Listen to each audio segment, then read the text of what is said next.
Olá! Acenando, Clarinha, Rose, hi! Gente, tem alguns espectadores já aqui, eu espero que apareçam mais. Tem Clara, a Laís, nossa convidada, já está aqui. Eu vou só lembrar vocês a questão da isenção, tá certo? Clarinha, para ver se vocês já fizeram, quem já fez a isenção, já solicitou a isenção. O tempo tá correndo. Sexta-feira já termina o prazo para pedir a isenção, tá? Se vocês perderem esse prazo, vocês vão acabar ficando tendo que pagar, né? E acho que não é legal. Então, lembrem aí de fazer até sexta-feira. Quem não conseguiu, quem tá com dificuldade, questione, pergunte, veja aí por quê, né? E peça uma ajuda também, tá? Eu vou chamar aqui a nossa convidada, né? Lembrando que eu, Kaline e Reika, a gente se uniu essa semana e propôs essa atividade interdisciplinar, né? A gente está falando, nessa semana, no caso, a gente dividiu por áreas, né, as atividades, e aí a gente fez essa atividade interdisciplinar propondo a redação. Então, para dar esse suporte a vocês, para que vocês lembrem, né, relembrem como fazer uma redação, tirem suas dúvidas, aquelas coisas que vocês ainda não fixaram. A gente vai tentar falar sobre isso hoje. Então eu convidei a Leíse, que é uma professora de português, para ela tirar essas dúvidas. Maicon, Sueli, obrigada aí por estar presentes. Eu vou chamar a Leíse aqui e vocês podem usar as caixinhas de pergunta para irem fazendo as perguntas, tá certo? Eu espero que vocês tirem bom proveito disso. Deixa eu só chamar aqui a Lê.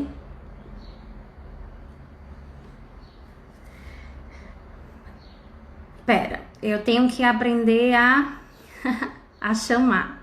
Aqui, achei. Tô só esperando agora ela aceitar lá, tá, gente?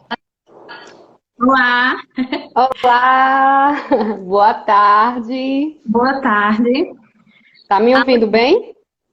Eu tô, todo mundo que tá presente tá escutando? Eu espero que Oi, sim. oi. Caso vocês não escutem, gente, se tiver algum errinho aí no áudio, vocês sinalizam, vocês falam, tá? Que a gente vê aqui o que é que tá acontecendo. A Lei, eu estava explicando, né, até agora, lembrando o pessoal da questão da isenção do Enem, que é importante eles Bem, pedirem até sexta-feira, tem o isso, prazo para solicitar a isenção, né? E isso, aí, ótimo. essa semana, nós fizemos algumas atividades. A nossa escola está fazendo atividades online, né, através da plataforma do Google Sala de Aula. E Sim. aí, nós da área de humanidades, a gente se reuniu, né? Eu e a professora Kaline, e a gente Uhum. convidou também é, a professora de português, Reika, para ajudar a gente nisso, né? E Ah, a gente ótimo. lançou uma proposta de redação, né?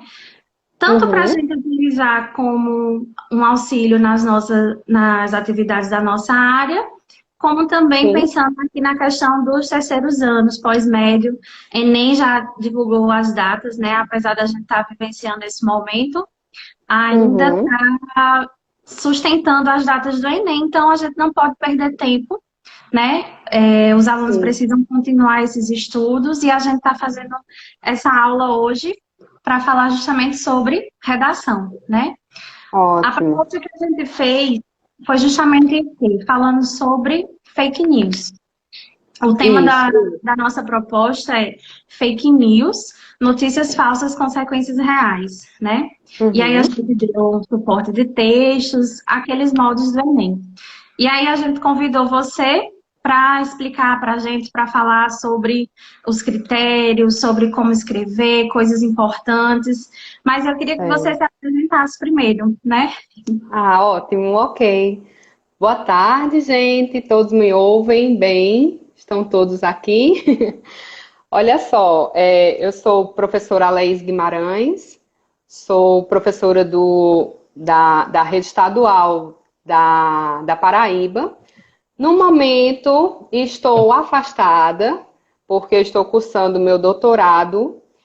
Sou formada em letras, tenho mestrado em linguística e atualmente estou afastada do estado porque estou cursando o doutorado.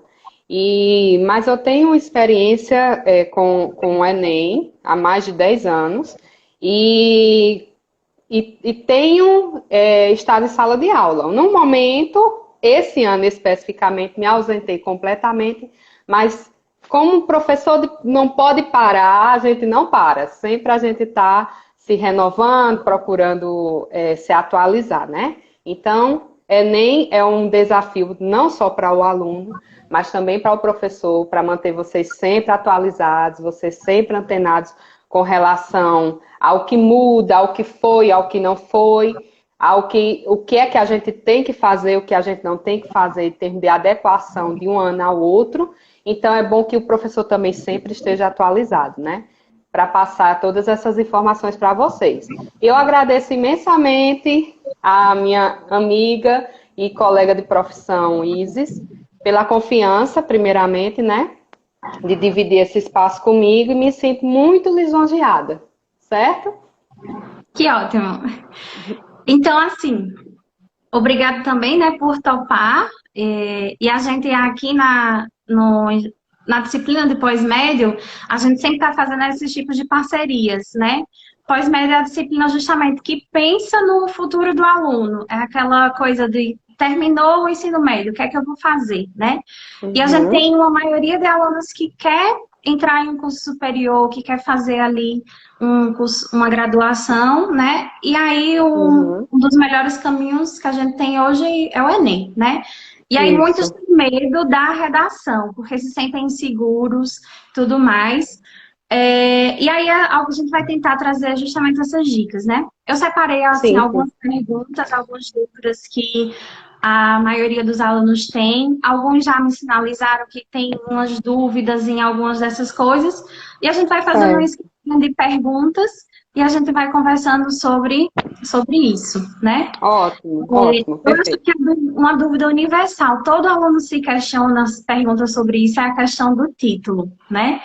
O título ainda causa algumas dúvidas por aí. O que é que você tem para falar? Né? Exato. O título, e aí? O que é que achas?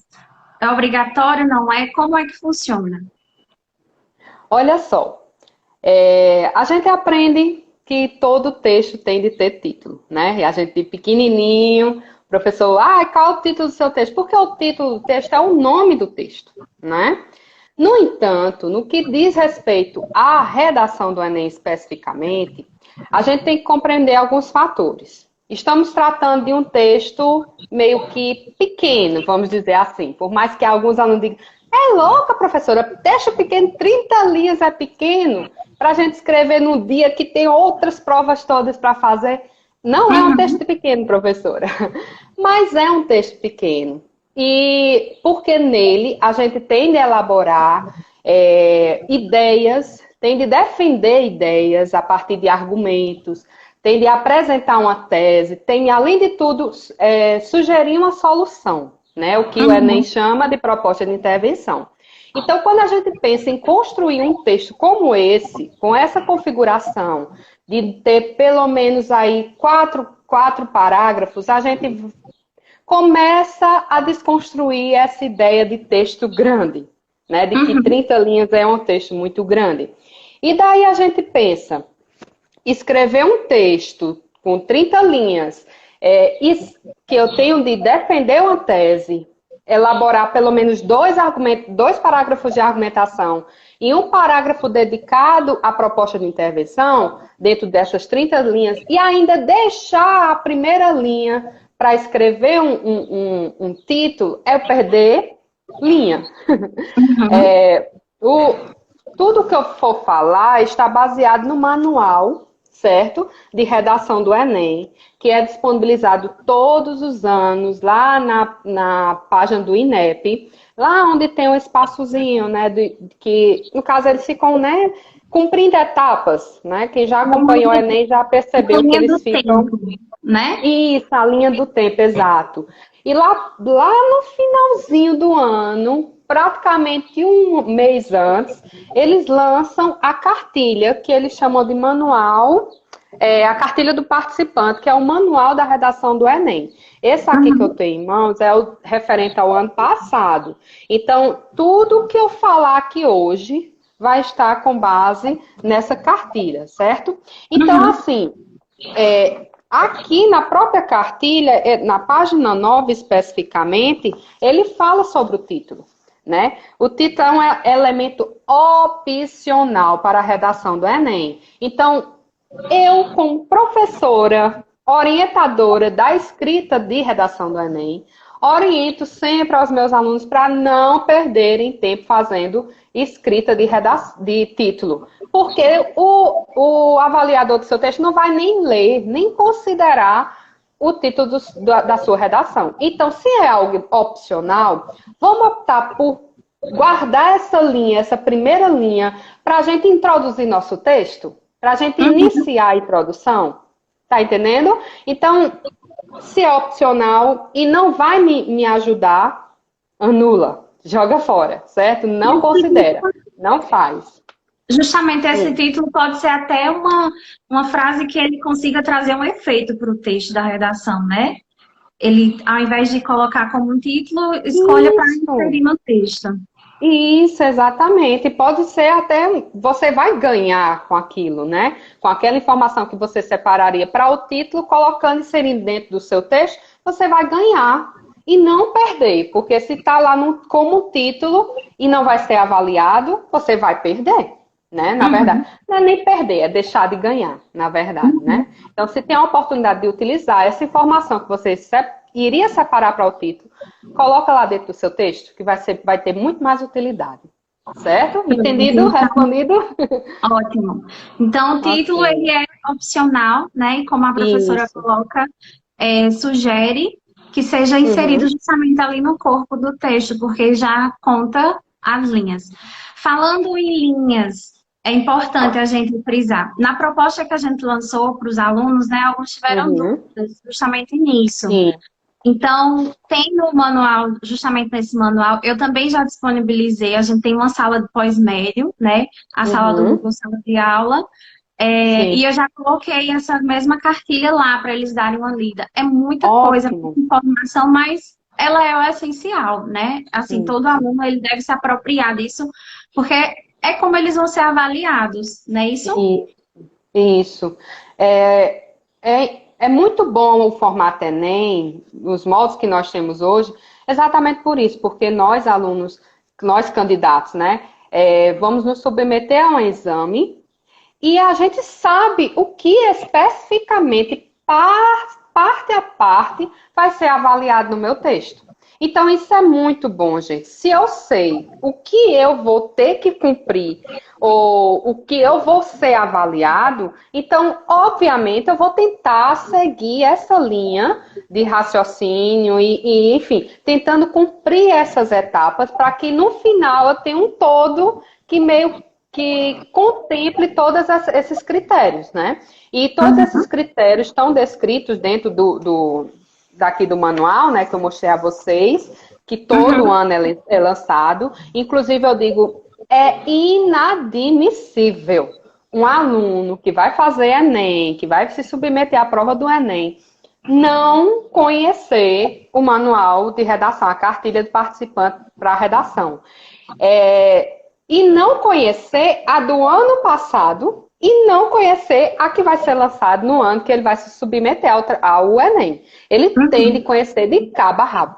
Inclusive as redações que estão lá no final. Porque não é à toa que aquelas redações estão ali. São redações nota 1000, que temos de considerar com certeza toda aquela avaliação que eles fazem detalhadamente, focados nos critérios, né, de avaliação, nos 5 critérios, e, além disso, observar a formatação, a forma, como é que cada um iniciou a redação, como é que cada um transitou da introdução para o argumento, para o segundo argumento, como foi que eles saíram da argumentação e prosseguiram para a proposta de intervenção.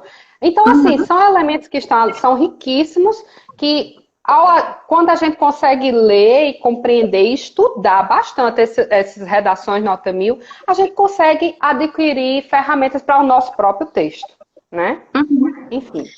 A gente vai falar depois justamente dessas competências aí, que eu acho nem todo mundo conseguiu se apropriar ainda, né? Tem algumas questões aqui para a gente conversar sobre isso. Só retomando a questão, vamos falar sobre alguns pontos, alguns critérios justamente de eliminação, né? Sim. Tem a questão das linhas que eu falei, que eu perguntei, na verdade, né? Que existe um mínimo, existe um máximo, existe a questão também da letra. Como é que isso aí se encaixa nessa questão da redação? Certo. O mínimo, olha só, também consta no manual, tá? O interessante, vamos reformular o pensamento. Primeiramente, a questão da letra, né? Muitos perguntam, professora, pelo amor de Deus, vou ter que fazer caligrafia. Sou um velho de terceiro ano e eu tenho que fazer caligrafia, coisa do jardim.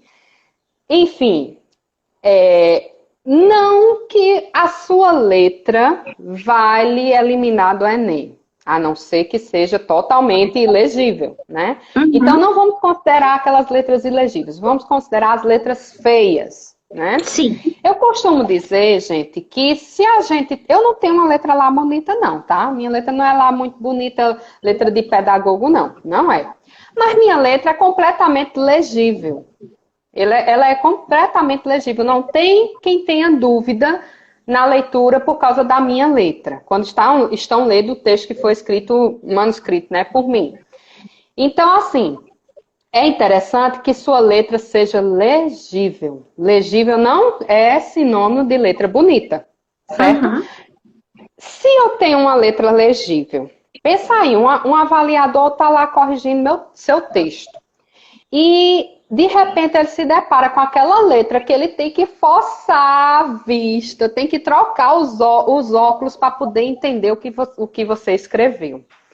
Pensa aí, como é muito mais difícil, né, em termos de avaliação pelo próprio avaliador, que já está com aquele batalhão de texto para corrigir, aquela coisa toda, aquela pressão toda, a responsabilidade que é corrigir uma redação do Enem, enfim, e de repente se depara com aquele seu texto que você passou o ano todinho trabalhando, todinho estudando para escrever, e vem com aquela letra horrorosa, desleixada, desorganizada. Garrancho. Né? Então, assim, aquele garrancho, aquele eca. Então, assim, é interessante que a gente tenha mais cuidado, tenha mais zelo por esse momento, né? E a gente entenda que ali a gente não vai ter uma sociedade lendo o nosso texto, mas vai ter um avaliador cansado, certamente, com uma carga de responsabilidade grande nas costas dele por estar corrigindo a redação do Enem. Então, vamos facilitar a vida dele? Vamos permitir que ele leia nosso texto com um pouquinho mais de prazer, né? E vamos facilitando a vida dele, escrevendo um texto mais legível, certo, gente? Não que o seu texto, por sua letra ser feia, vai ser eliminado. Não é isso. Mas, se eu estou no jogo, eu tenho que tentar cumprir as regras do jogo de tal forma que eu seja favorecida para isso. A lógica de letra feia é essa, certo? Com relação ao número de linhas, eu não consigo conceber um aluno que... Eu não consigo entender como que as pessoas têm tanta preocupação em relação ao mínimo de linhas. Sim. Aí eu volto àquilo que eu já falei. Se eu sei, enquanto candidato a Enem, que eu tenho de desenvolver uma tese, elaborar pelo menos 2 argumentos para fundamentar essa tese, elaborar ainda uma proposta de intervenção, então como é que eu vou fazer tudo isso em menos de 7 linhas? Exato. Eu não Com consigo certeza. entender, a não ser que seja aquele que, eita, poxa, não Não quero, deu tô aqui, tempo. eu tô aqui de todo jeito, eu vim porque eu fui obrigada, enfim, então vou fazer isso. Para não zerar, eu vou escrever mais de 7 linhas, entende? Ou Mas não não é deu o nosso tempo caso, mesmo. não é Tem, nosso caso, né? tem alguns que acabam, depois a gente pode até falar isso, a questão de deixar para depois e acaba, né, não escrevendo ali Isso. o suficiente.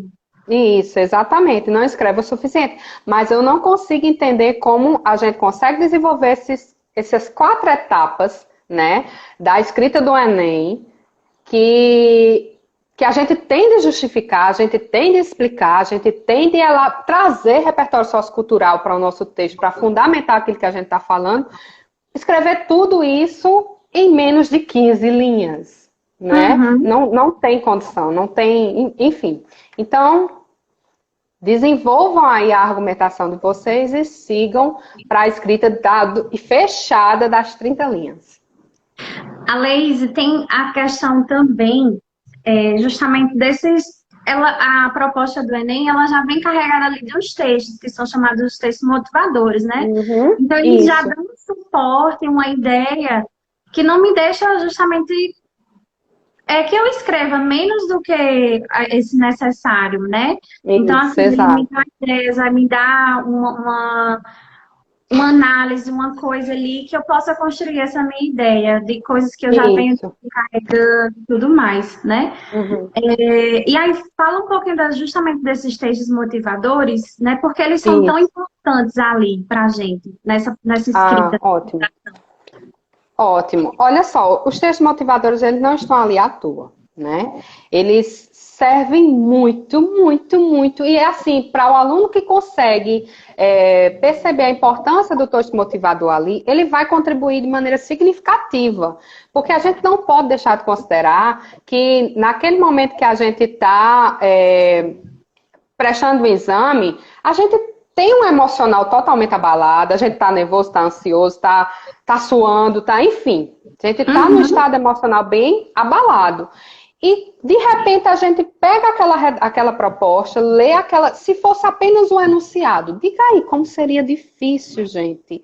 Seria muito Então, difícil a gente fale sobre isso. desenvolver isso, desenvolver um texto de argumentativo com 30 linhas, discutindo a temática, justificando, fundamentando, somente com aquela chavezinha, aquela temáticazinha, não é? Mas a Uhum. partir do momento que a gente lê aquela temática e começa a ler os textos motivadores, parece que abre a mente da gente, né? Para muita coisa. E eu costumo dizer aos meus alunos que a leitura dos textos motivadores, é um momento chave para a gente resgatar da nossa memória todas aquelas aulas de sociologia, de filosofia, de geopolítica, de história, que estão guardadinhas ali na nossa mente, mas está esquecida por causa da nossa emoção, por causa daquele branco, o famoso branco que dá, né, no momento.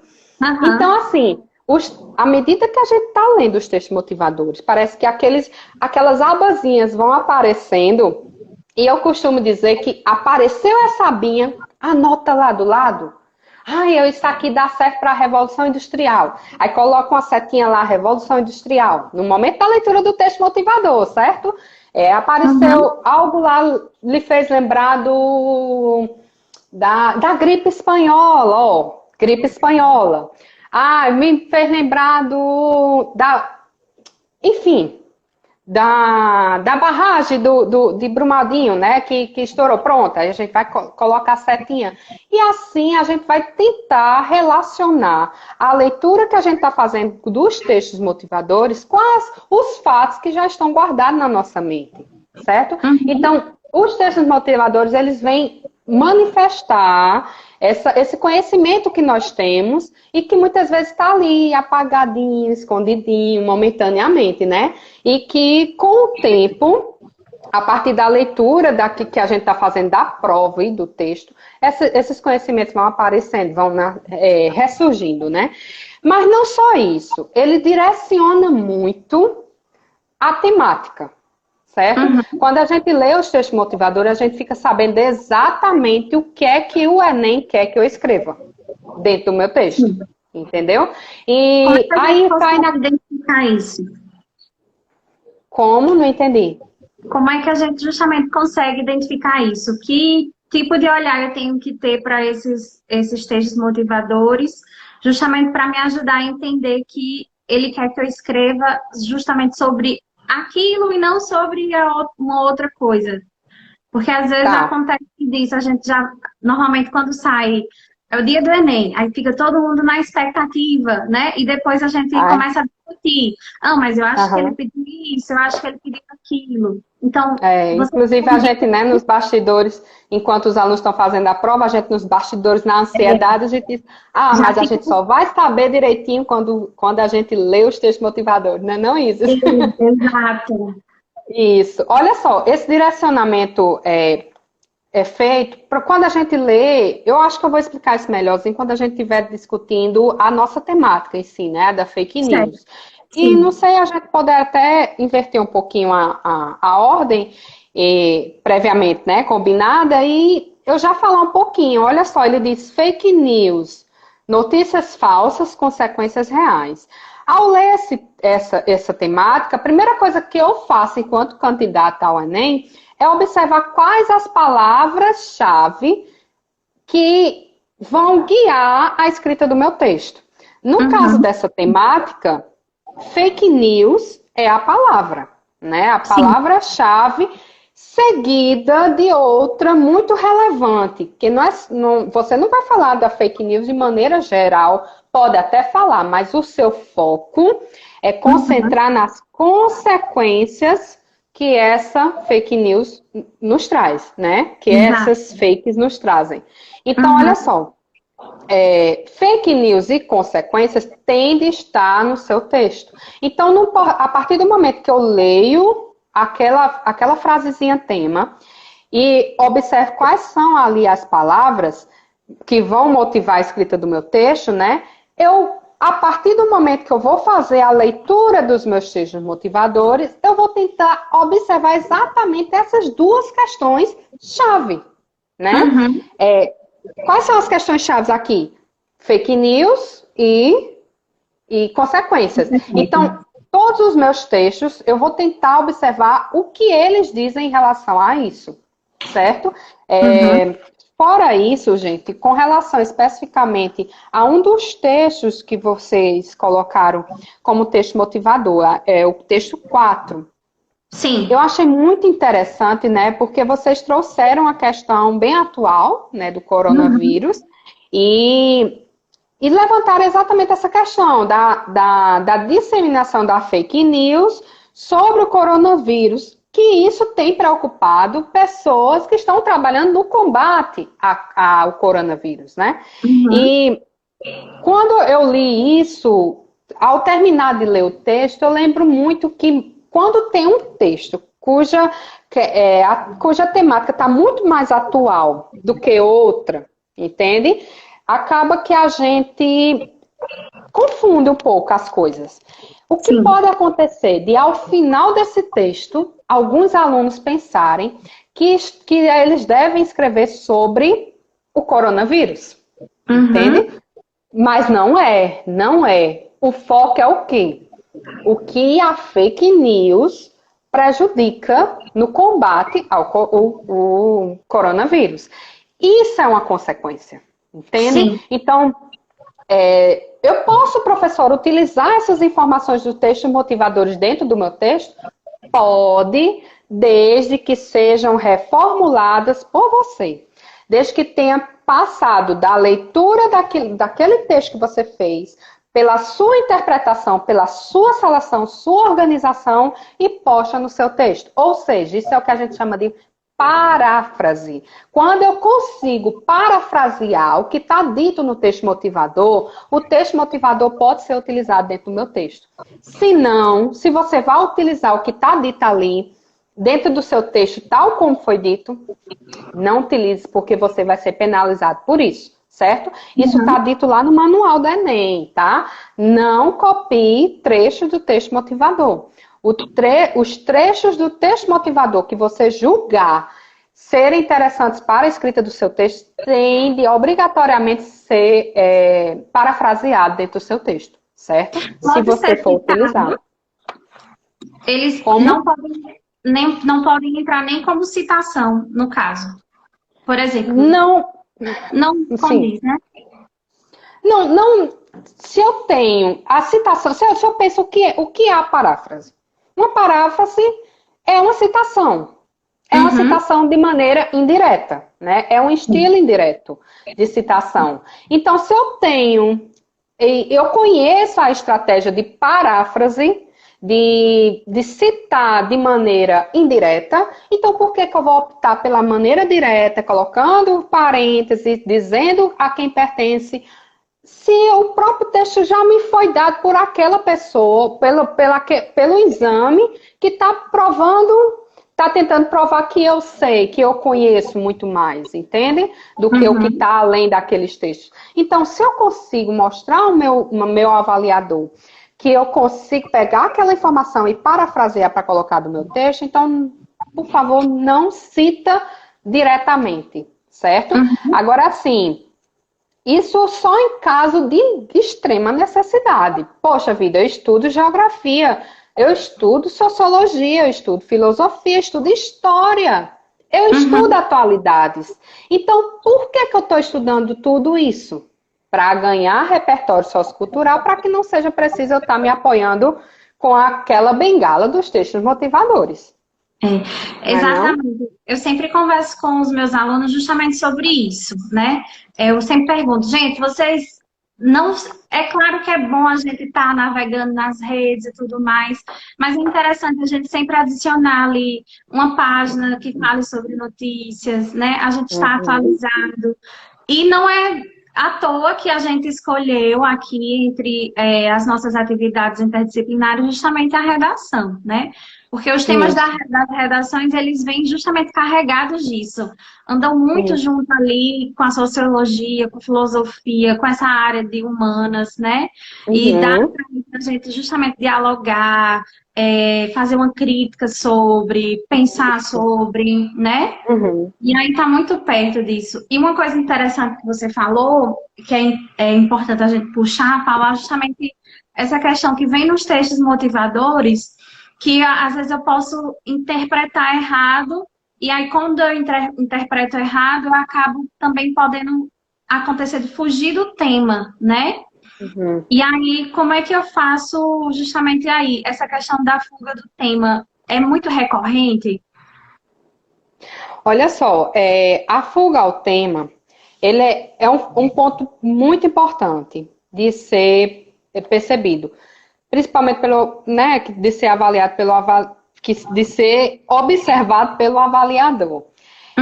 Veja só, a gente retoma aquilo que eu tinha falado anteriormente, né? Eu tenho textos motivadores, eu já selecionei as palavras-chave, então elas irão me guiar durante todo o texto, certo? No momento em que eu me apego a essas palavras-chave e tento desenvolver todo o meu texto com foco nelas, eu não vou ter nenhuma possibilidade de fuga ao tema. Entende?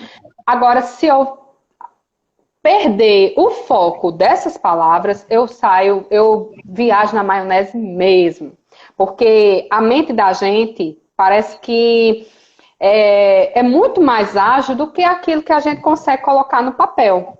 Então, se a gente não focar nessas palavrinhas, na introdução, na argumentação dos meus dois parágrafos de argumentação e na proposta de intervenção, a gente foge. Então, a ideia é se manter no tema a partir das palavras, certo? Das palavras que eu já selecionei logo quando eu peguei a proposta de intervenção, né? Lá na parte inicial da elaboração do texto. Então, fique ligado, porque a fuga ao tema elimina o candidato, certo? Sim. Agora, se você entrou no tema e você tenta desenvolver essa temática a partir daquela seleção que você fez previamente, você não vai fugir por hipótese nenhuma, certo? Então, a ideia é, listou as palavras, siga com elas até o fim, ok? Eu justamente falei sobre isso, perguntei sobre isso, porque a gente trouxe na nossa proposta, né, ali da redação para esses terceiros anos, justamente Sim. dentre vários textos motivadores, né, e alguns alunos até perguntaram, professora, posso, como a gente está à distância, né, a gente deu um prazo maior, não, é claro que não é aquela pressão do dia do Enem, é uma coisa que é para preparar, para a gente estudar, tal. E aí eu permiti, né, que eles possam sim ir para procurar outras fontes, justamente um dos alertas é justamente esse, né, que eles foquem naquilo que realmente a proposta está solicitando, que é a questão das consequências, né, das fake news, para eles justamente não se perderem nisso. E a gente até incluiu o texto justamente sobre a questão do coronavírus, mas justamente ali, sobre uma fake news que ela traz ali uma consequência gravíssima, né, que é a questão da saúde. É importante, teve outro texto também que a gente fala de como surge essa fake news, de como ela viraliza, e aí para os alunos entenderem, é uma contextualização ali grande, né? E aí a gente fez vários suportes de texto que talvez eles não encontrem isso, talvez não, provavelmente na prova do Enem não vai ser textos tão extensos, não vai ser um texto grande, como a gente colocou, que é mais para um estudo, uma discussão, né?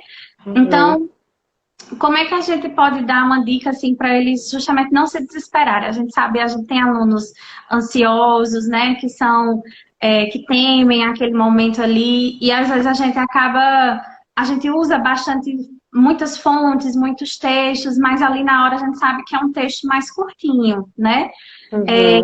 E aí eu acho que entra justamente essa questão do repertório. Você poderia falar mais sobre isso? Esse repertório de estar assistindo filme, de ver séries, de ler um livro, né? A questão cultural mesmo, dessa bagagem cultural para escrever essa redação.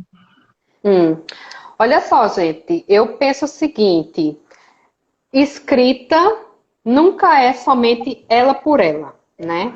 A gente não só estuda português focado no próprio português, nas regras da gramática, vamos dizer assim.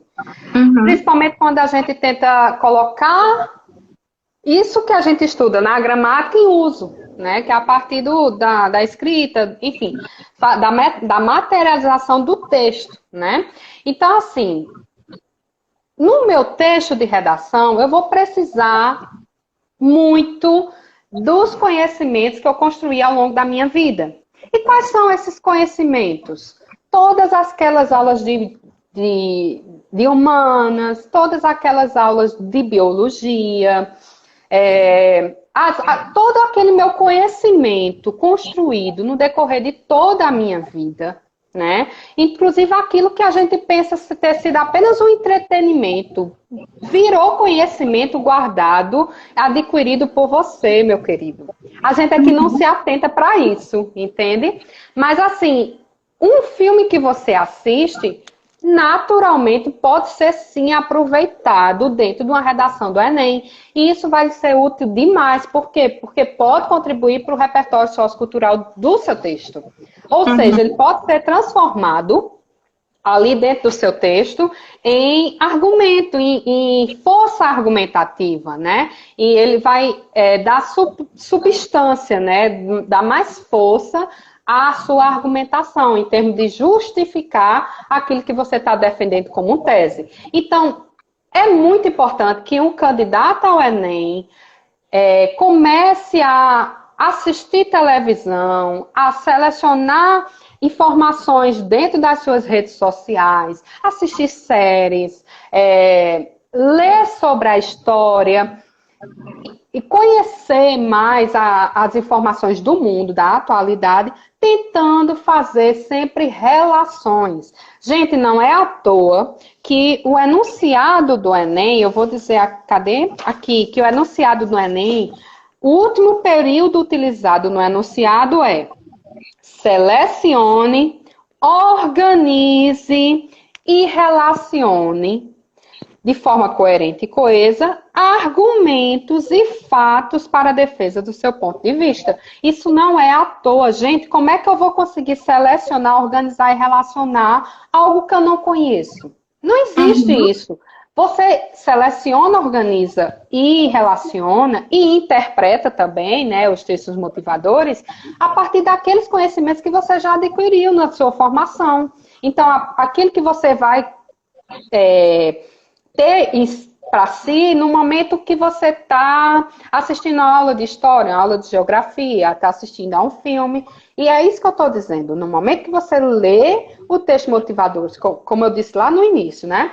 E você consegue fazer essa seleção, essa organização, relacionando aquilo que o texto motivador está dizendo com aquele conhecimento que está guardadinho lá na sua memória, você consegue fazer uma argumentação top lá no seu texto, entende? Então é isso, você tem de começar a assistir, a ler, enfim, a conhecer, a tentar fazendo com que todas essas informações sejam filtradas por vocês e sejam utilizadas de maneira produtiva dentro do seu texto, certo?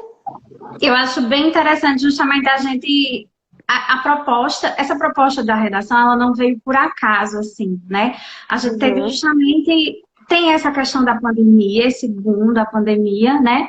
Mas a gente teve o caso justamente ali de uma notícia que correu entre algumas pessoas ali da comunidade escolar, justamente de uma notícia falsa, né? E aí veio essa ideia para a gente propor essa redação, essa proposta, né? E aí é justamente interessante a gente pensar também a partir de que fontes esses alunos também estão... se enriquecendo, né? Pegando essas informações, é muito aliada ao nosso tema, né? Para a gente precisa conhecer muita coisa, né? Ali se informar e tudo mais, mas a gente precisa ter esse cuidado de a partir de que fontes também a gente está se informando, né? Aí está muito alinhado isso ao nosso tema aqui, que a gente está propondo para essa semana, né? Pessoal, tem algumas pessoas aqui, vocês podem fazer perguntas, nós não somos blogueiras, nós somos professoras. Então, mas alguma dúvida, redação do Enem, temática, gente. Aí vocês podem ir fazendo perguntas, quem tiver dúvida. Tem uma outra pergunta aqui, justamente separada, né? A questão essa modalidade escrita formal da língua portuguesa, né? Essa coisa bem... O bicho papão. Mas é algo muito mais simples, né? Do que eles pensam.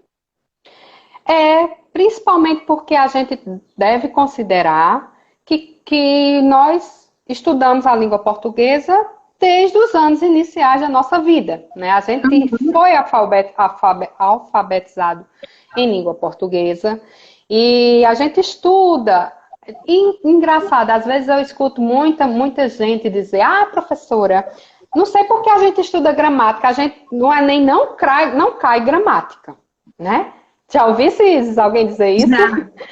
E assim, eu acho que essas pessoas acabam esquecendo que eles têm de escrever um texto.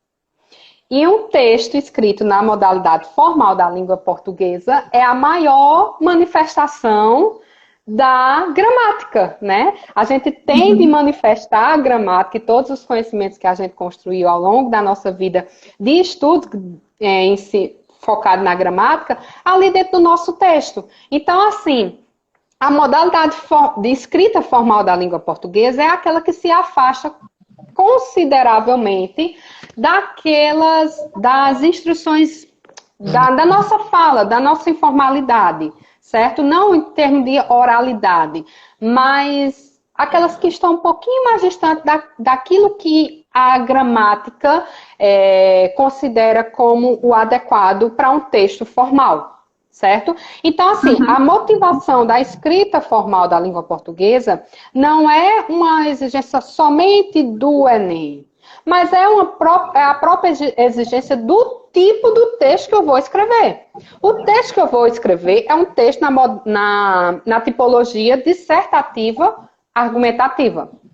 Então, se eu não escrever um texto de maneira formal, né, utilizando a modalidade escrita formal, eu vou estar estou me desviando dessa regra que já é previamente estabelecida pelo próprio formato do texto, né, pelo próprio tipo de texto, que é o tipo dissertativo argumentativo. Tá? Então, todas aquelas regras gramaticais, aquela aulinha de gramática que o professor está ali dando, colocação pronominal, odeio, as orações, subordinada e coordenada, professora, não sei, não consigo. Tenta relacionar isso com a língua em uso, que aí você vai conseguir utilizar de maneira mais produtiva lá dentro da prova do Enem, que é o quê?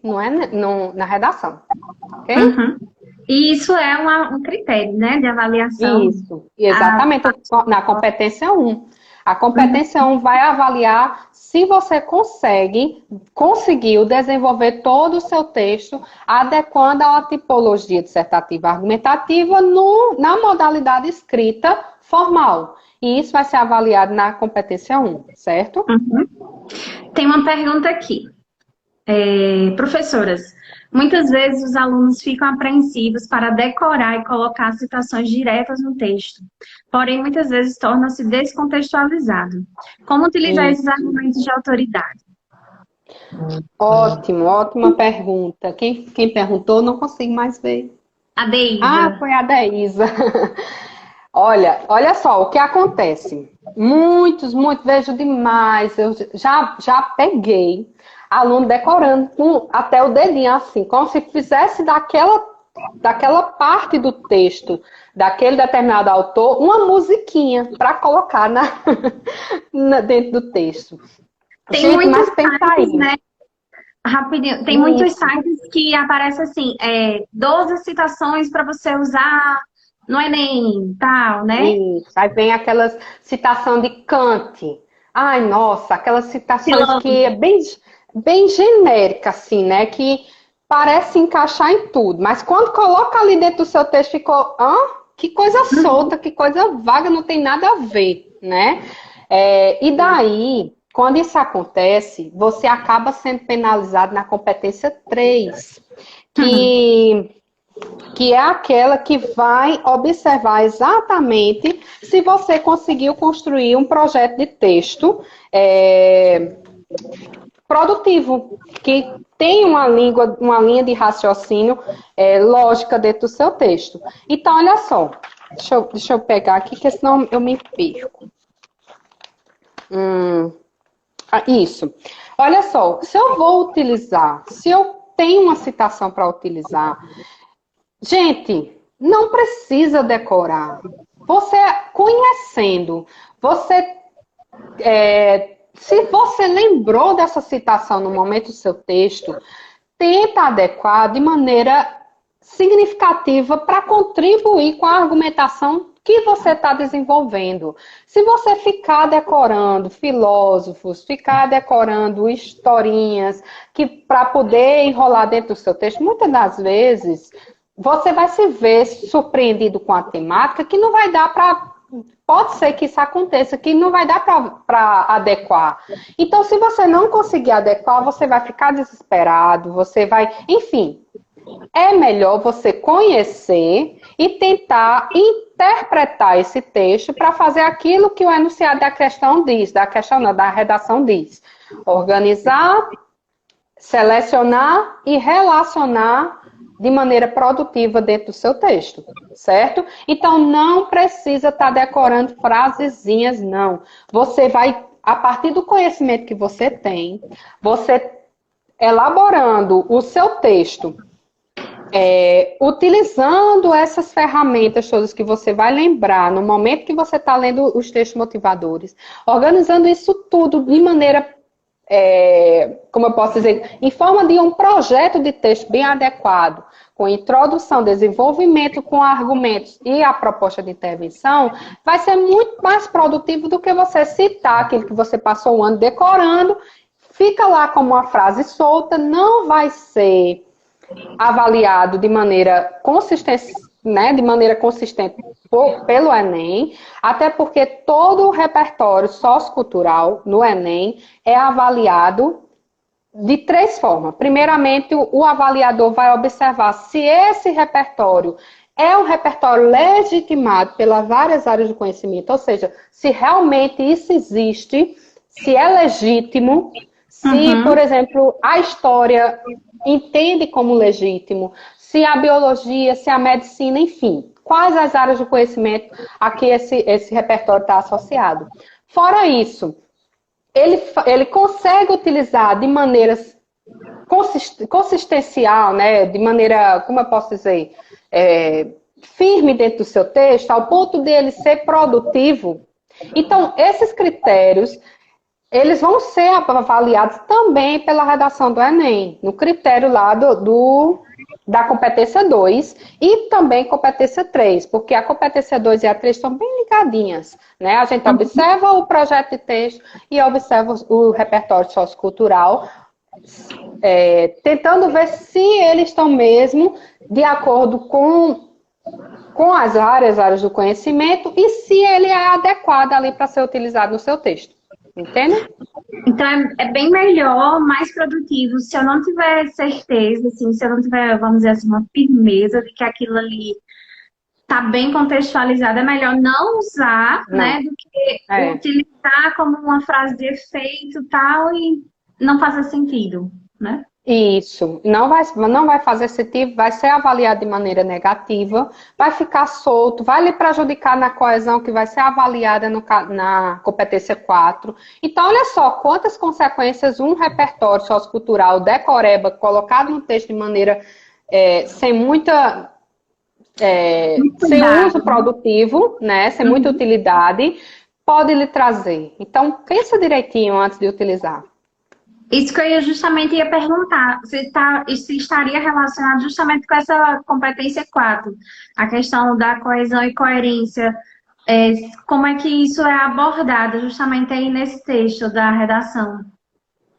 Olha só, um texto é coerente, um texto é coeso, quando a gente consegue observar que todas as ideias estão associadas umas às outras, a tal ponto de a gente compreender um todo bem organizado.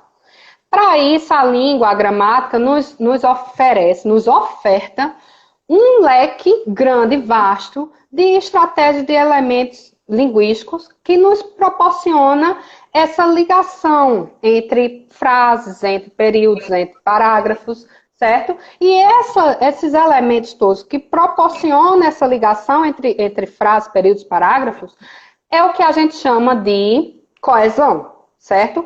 Se um texto não é coeso, é um texto que tem ideias soltas, que a gente não consegue observar uma sequência lógica, uma progressão lógica, né? Uma progressão no texto.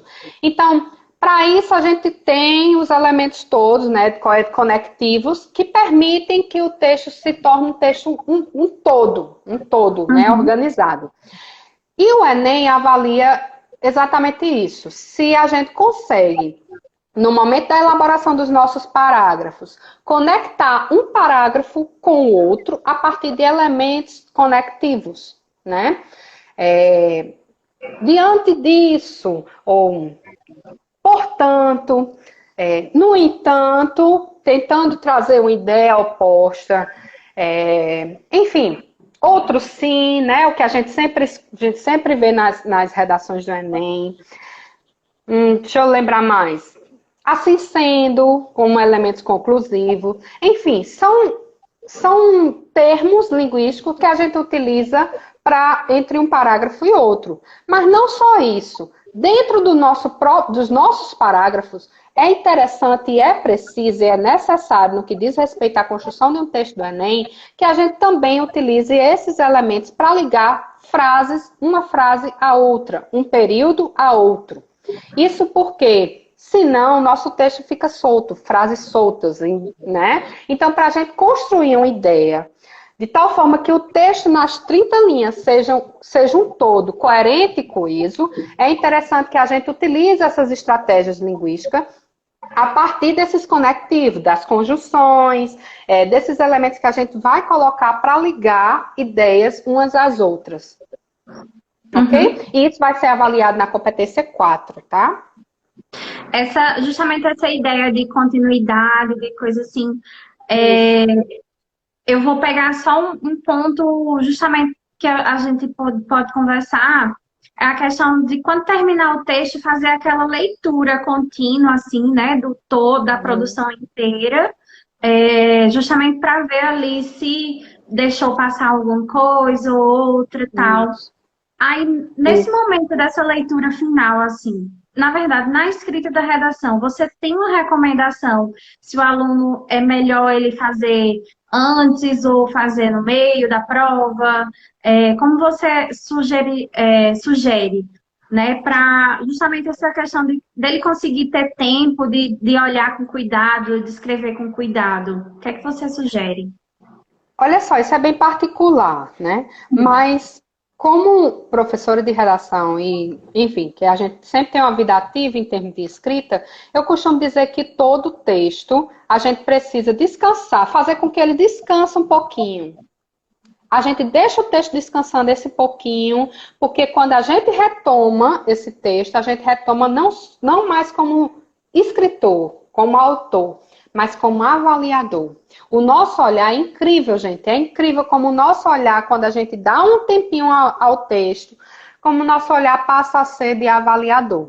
A gente consegue observar erros que até então eu não tinha conseguido perceber. Entende? Então, primeira coisa que eu tenho de fazer antes de escrever um texto de redação é elaborar o meu projeto de texto. O que é o projeto de texto? É pensar sobre o texto. Na minha introdução, a minha tese vai ser essa. Então, coloca lá esquematicamente o esqueletozinho do texto, né? Introdução, essa é a tese. Esses 2 argumentos é que eu vou utilizar para fundamentar a minha tese. E aqueles 5 elementozinhos que eu tenho de cumprir na proposta de intervenção serão esse. Então, eu coloco isso em termos de esquema dentro do meu texto, ou no momento prévio ao texto, à escrita do texto, elaboro o texto. A partir daí, descansa um pouquinho, ela vai cumprir um pouquinho da leitura lá da prova, né? Da prova de linguagem, da prova de humanas. Aí depois você volta, faz aquela nova leitura para observar o que é que há de erro, o que é que você pode melhorar, e daí sim você passa para como é? O papel definitivo. Né? Isso. Ótimo. São ótimas dicas. Outra perguntinha aqui, professoras. Ai, peraí. Cadê? A utilização de experiências pessoais podem ser usadas como repertório argumentativo ou precisa ser respaldado? Perdi. Por uma avaliação científica, eu acho que é isso. É. Olha só, gente, isso é muito importante. Aqui no manual do Redação do Enem, vou até voltar lá para você observar exatamente como é que eles dizem. Tem um quadrinho aqui na página 17, que é quando eles discutem a competência 2. E é exatamente quando ele mostra ao candidato ao Enem quais são os repertórios socioculturais que eu posso utilizar dentro do meu texto. Então, ele diz o seguinte: estratégias argumentativas. E ele faz uma listinha. Entre elas, cadê? Ele diz aqui, citações ou depoimento de pessoas especializadas num assunto. Ou seja, você precisa ter autoridade.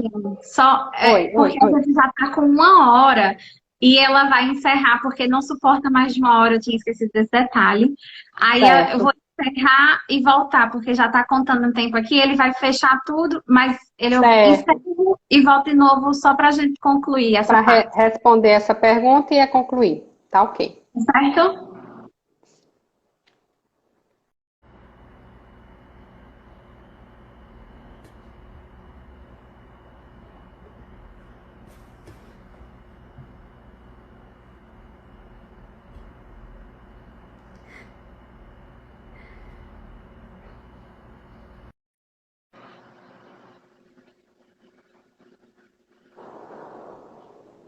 O Instagram tem essa coisinha que eu havia esquecido, que a cada hora, ele só permite 1 hora de gravação. Então, Certo.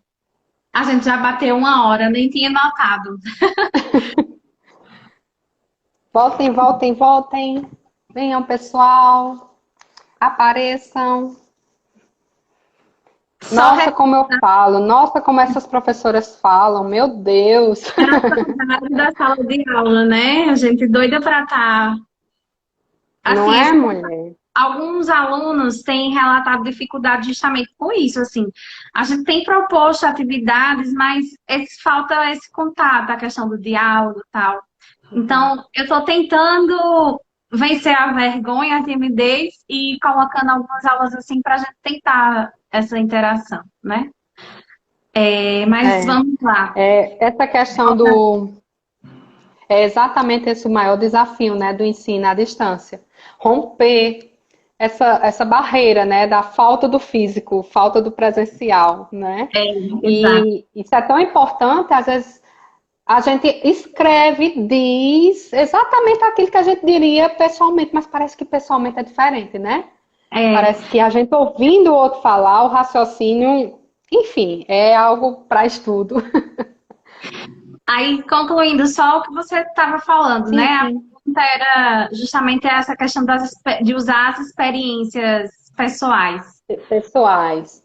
Isso. Olha só, a pergunta que a Deisa fez, né? A estratégia argumentativa, que eu estava falando, né? Que tem aqui. Ele diz, um dos itenzinhos é citação ou depoimento de pessoas especializadas no assunto. Então, existe sim uma regra para citações. Citações têm de ser de pessoas especializadas no assunto, autoridades competentes, formadas, estudantes, enfim, pessoas que tenham propriedade científica sobre aquilo, certo? Uhum. Mas professora, aquela minha vizinha me falou isso, aquilo outro. Bem, sua vizinha falou isso, mas você vai contar para sua outra vizinha e não lá na prova do Enem. Entendeu? Porque isso é só fofoca, só fofoca.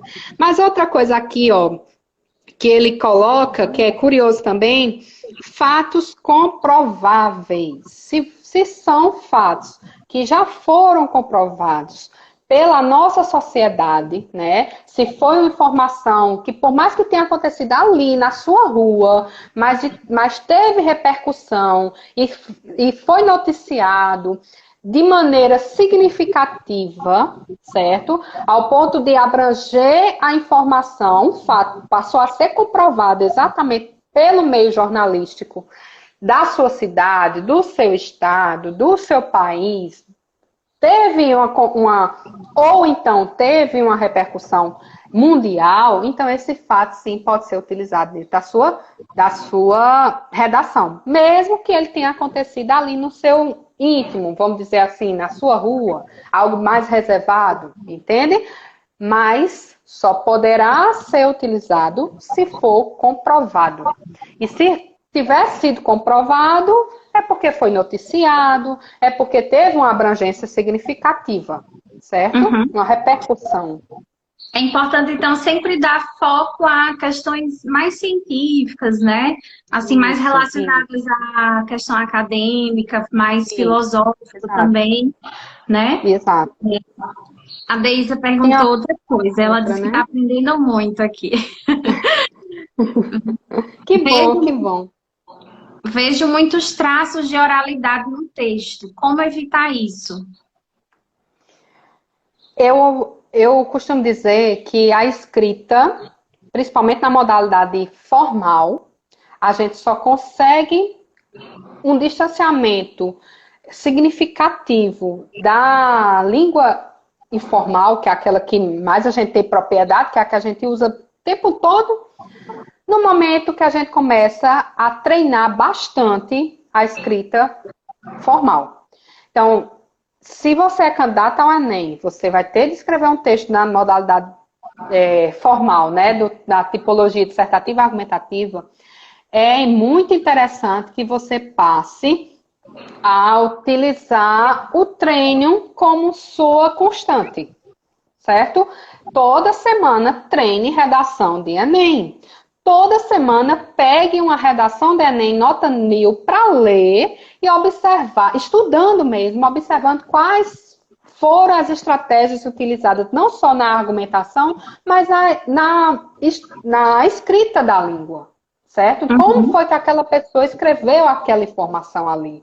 Então, o distanciamento da língua informal, da modalidade formal dentro da escrita, a gente só vai adquirir a partir da leitura de textos formais e do treino de escrita. E é uma coisa assim até interessante, porque hoje a gente está muito ligada às redes, né? Sociais, a coisas que não agregam a questão da diversão e tudo mais, mas acabam distanciando a gente justamente dessa formalidade, né? Que uma prova dessa requer, pede, né?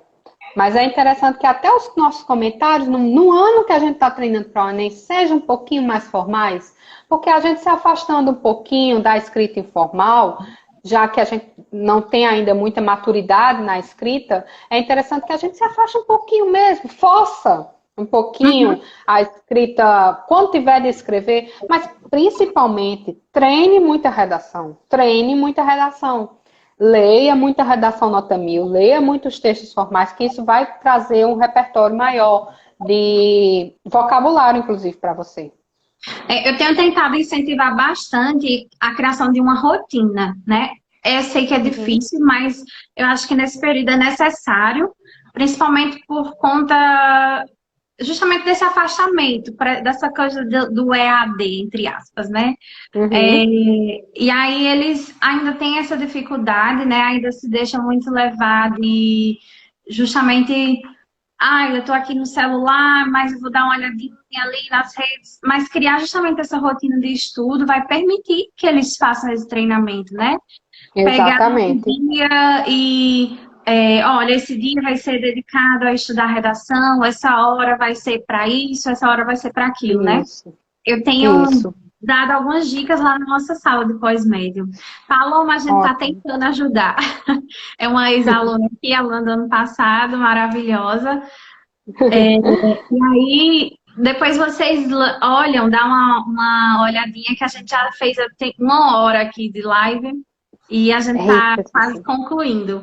A Deisa perguntou que era uma coisa que eu já queria entrar, né? Que é a última competência, a competência 5, que ainda assusta muito, né? Que é a questão da proposta de intervenção.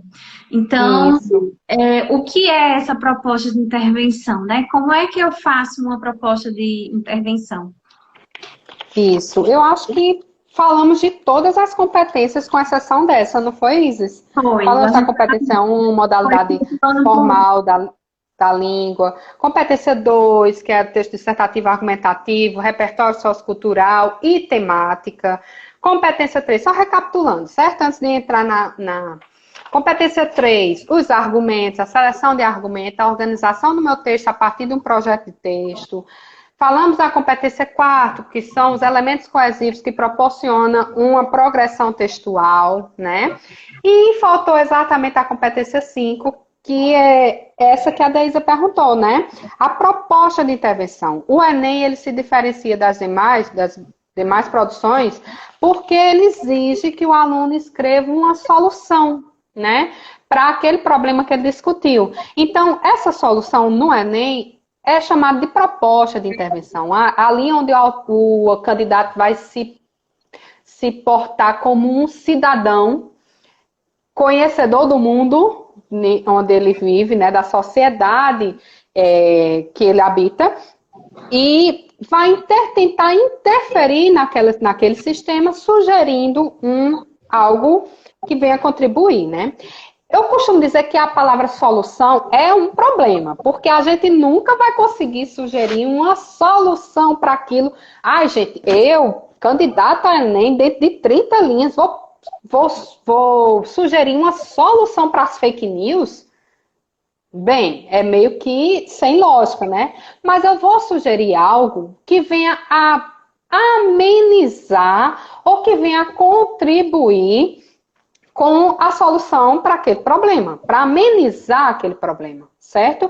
Então é isso que o Enem quer. O Enem não quer que você sugira algo espetacular, algo que vai resolver todo o problema da sua fake news, já que é essa a nossa temática. Não, não é Nem isso. pode ser algo que seja impossível, né? Isso. Aí o que acontece? As pessoas começam a sugerir algo que, gente, foge totalmente da nossa racionalidade, do nosso contexto de vida. Enquanto sociedade, né? Então, pé no chão no momento em que você for escrever sua proposta de intervenção.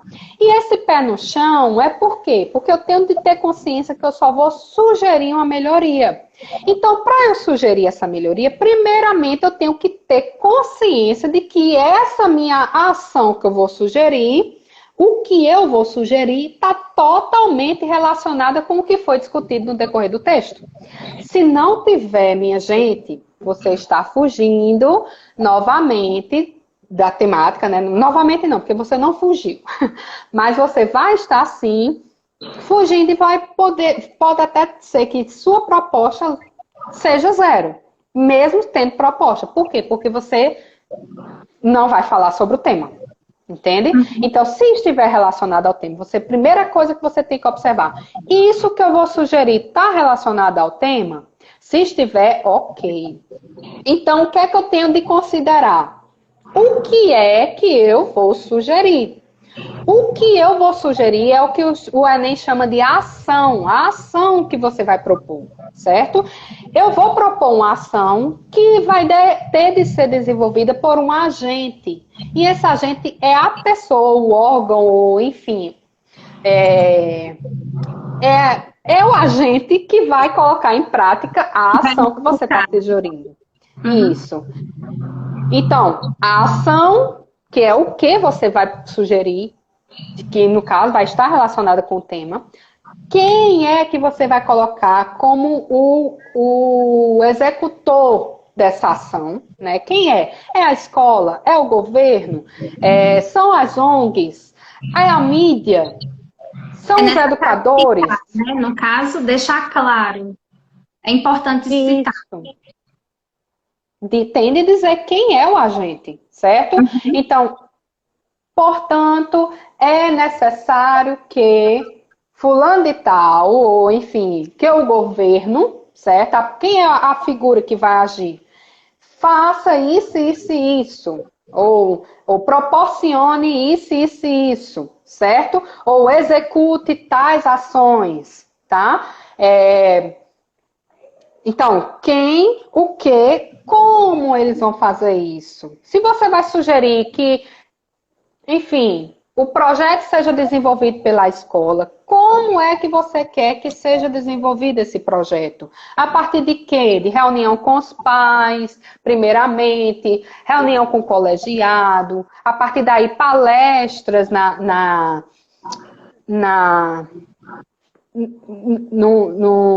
escola, enfim, trazer nutricionista, psicólogo, autoridade sobre o assunto para dentro da escola. Então, são todas ações que você sugere e vai ter de desenrolar como você vai fazer, certo? Isso dentro da escrita. E quais são os termos que você pode utilizar? Você utiliza, olha, o como, o que vai ser feito, por quem, por meio disso. Então, o por meio já me sinaliza como vou fazer, certo? Por meio disso, ou mediante aquilo, ou através disso, através de palestra, através de workshop, enfim. Para quê? Para que eu vou, no caso, contemplar os efeitos, né? O que, quem, por meio de que e para quê? Para proporcionar maior desenvolvimento no público de adolescentes, enfim. O que, quem, como, para quê? E, por fim, o Enem nos exige um detalhamento. E o que danado esse detalhamento, professora? Que eu já falei o que, quem, como e para quê. O que é que eu vou detalhar? Você vai explicar mais, você vai colocar uma informação extra a mais, né? Uma informação a mais, algo extra, que vem somar aquilo que você está dizendo. Essa informação a mais pode ser uma explicação a partir do como, por meio disso, você vai desenvolve mais esse como, vai ser sim o seu detalhamento, ou para quê? Você desenvolve o para quê. Desenvolve, estou propondo essa ação para que isso aconteça. Por causa disso, justifique o para que chegou o seu detalhamento. Entendeu? Então, é uma justificativa, é uma explicação a mais que você dá a qualquer um dos elementos colocados dentro da sua proposta. Se você explicar quem é o agente, você também está fazendo o detalhamento. Certo? Se você disser, por exemplo, que vai trazer psicólogos para dentro da escola para desenvolver palestras sobre determinado assunto, né, que está relacionado à temática, e você explica quem são os psicólogos, ou explica por que os psicólogos são importantes para aquele momento de palestra, você está detalhando. Então, cumprindo todos esses 5 elementos, recapitulando, como, o que, quem, como, para quê e a informação a mais, todas relacionadas a uma proposta que está relacionada à temática do texto, você arrasa e consegue 200 pontos na competência 5. Olha que maravilha. Ale, eu posso entender essa proposta de intervenção já como a conclusão da redação? Sim, pode sim. Agora, isso vai depender muito, Isis, do projeto de texto que você se propôs a escrever. Às vezes, eu percebo que alguns alunos iniciam o texto trazendo uma citação ou fazendo uma pergunta, que eu também acho tão complicado fazer perguntas lá na introdução, mas alguns alunos optam por isso e conseguem desenvolver isso de maneira correta, adequada. Ou quando não, abre com uma história que ele consegue resgatar lá de uma série, e no final ele retoma o que foi dito lá no início e fecha o texto. Isso também é uma estratégia que contribui bastante para o seu projeto de texto, que é avaliado na competência 3. Mas isso não é regra. Isso é só uma estratégia que, quando o aluno já tem desenvoltura maior na escrita, ele consegue fazer, entendeu? Mas, assim, é interessante que a proposta de intervenção finalizada não encha mais linguiça. Galera, terminou, finish. Fim. E não coloca o fim no final não, viu? Porque senão você vai ser penalizado. Mas encerrou, ponto final e Zé Fini. Acabou. Certo? Como se a gente fosse pensar, assim, a redação como bloco, cada parágrafo um bloco. Como é que eu consigo montar? Se a gente for pensar, eu tenho 30 linhas para escrever, eu vou fazer tudo ali em parágrafos. Só para direcionar melhor assim, tipo, o primeiro parágrafo, segundo. Certo. Olha só, eu tenho 30 linhas, certo? Nessas 30 linhas, eu tenho de escrever uma tese que tem de estar estruturada na introdução. Meio que se convencionou a escrita de pelo menos 2 parágrafos de argumentação, certo? E um parágrafo de proposta de intervenção. Então, ao todo, meu texto de 30 linhas terá 4 parágrafos, ok? É interessante que, geralmente, eu sugiro isso, né? Que a introdução do meu texto tenha entre 5 a 7 linhas, certo? Então, vamos lá. 30 menos 7 linhas de introdução. Eu terei 23 linhas para argumentar e colocar a minha proposta de intervenção, certo? Dessas 23 linhas, eu vou separar 5 a 6 linhas de proposta de intervenção. Estou começando no início e estou pensando no final já, certo? Então, vamos separar aí menos das 23 linhas que restam, menos 6 linhas. Eu tenho 17 linhas, então, para me dedicar à escrita dos meus argumentos, né? Que estarão no meio do meu texto, que é o desenvolvimento do meu texto, né? A argumentação. Essa argumentação eu vou dividir em dois, né? Em dois parágrafos. Então, cada um desses parágrafos, eu vou me dedicar a desenvolver um argumento, certo? Então, cada argumento eu vou desenvolver em torno de 8 linhas, cada um, né? Então, vamos pensar aí, 7 linhas de introdução, 8 linhas do primeiro argumento, que é o segundo parágrafo do meu texto, o terceiro parágrafo do meu texto, mais 8 linhas de argumentação com outro argumento que eu já vou trazer para o meu texto, e mais 5 a 6 linhas no meu parágrafo de proposta de intervenção. Então, daí, eu seguindo essa lógica, eu consigo fechar as 30 linhas e dedicar de maneira harmônica cada um dos blocos, né, organizado dentro do meu texto. Uhum. Beleza? Isso, no caso, é esse esqueleto que você já falou, né? Eu montar o esqueleto da minha redação para que eu consiga ir ali construindo ela. Isso. Na verdade, esse esqueleto, esse projeto de texto, quando a gente começa a ser escritor assíduo de redação do Enem, a gente meio que tem isso de maneira tão natural na nossa cabeça, entende? Uhum. Mas o projeto de texto vai além disso. Não é somente essa questão de estrutura. Porque, por exemplo, o professor, o avaliador, ele quando olha para o texto, ele observa pela estrutura, sim, que ali existe um projeto de texto, mas vai muito mais do que isso. Ele, na leitura do texto, ele começa a perceber se a introdução foi, de fato, uma introdução que encaminha para os 2 parágrafos de argumento e que traz a ligação para o final do texto, que é a proposta de intervenção. Isso é observado na competência 3. E é isso que o avaliador observa e leva o avaliador a dar os 200 pontos ao texto, na competência 3. Se o aluno consegue cumprir a argumentação com foco no que foi dito na introdução, entendeu? E se o fechamento do seu texto tem ligação com tudo que foi dito anteriormente.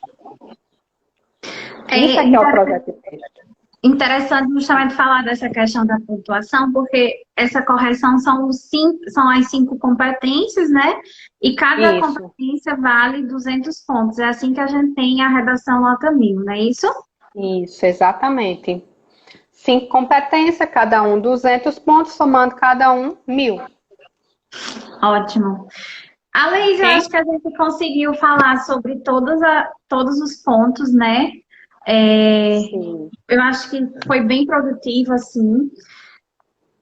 Eu estou tentando, como eu já disse, né? É uma tentativa, uma coisa assim de aproximar mais. Eu sei que é difícil todo mundo acessar, a gente tem essa preocupação que existem alunos que não têm um celular, não têm um computador, não têm a internet, tem uma série de dificuldades, né? A gente está tentando fazer isso como uma forma de amenizar, a gente sabe que não vai poder superar tudo isso que essa pandemia está trazendo, assim, justamente consequências, né? Mas a gente está tentando amenizar um pouco.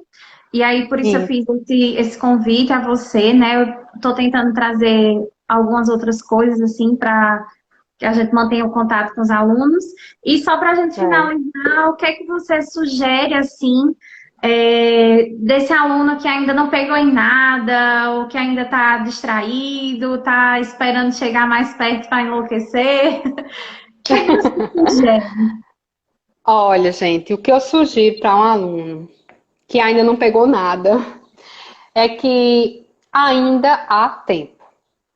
Por mais que a gente saiba que tem um monte de gente aí que já está estudando há muito tempo e que às vezes tem aquela sensação de que tá tarde demais. Não tá tarde, não caia nessa. Agora é interessante que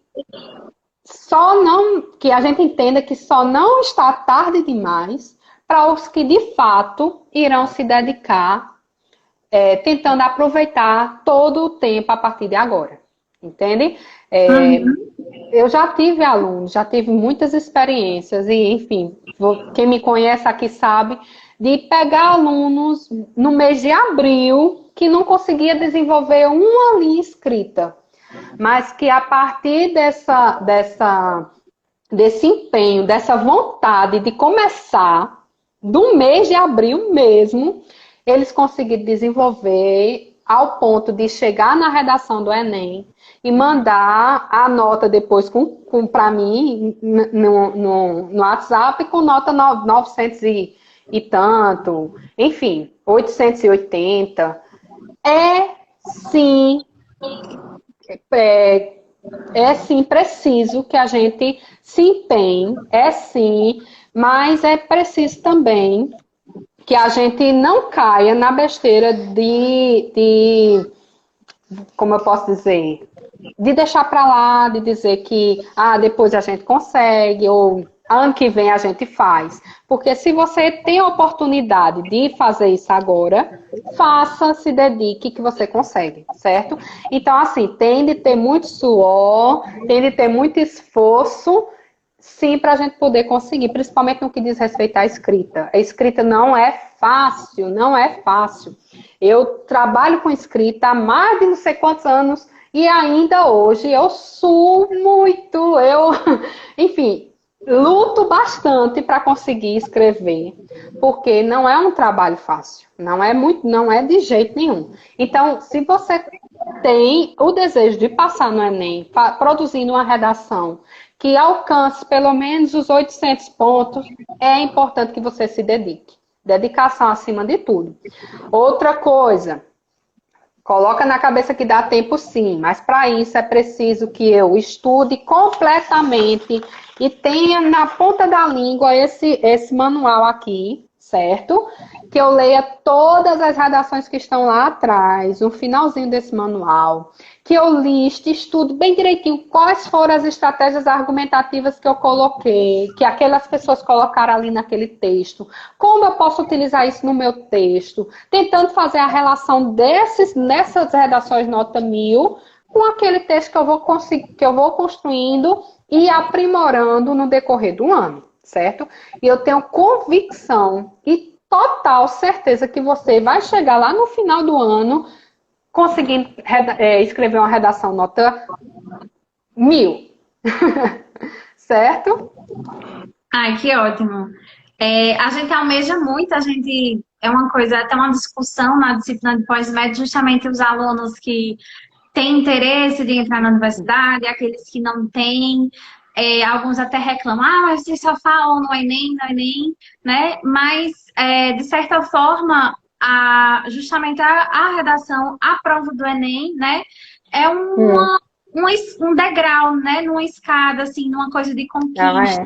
E por isso muitos querem, muitos desejam, né?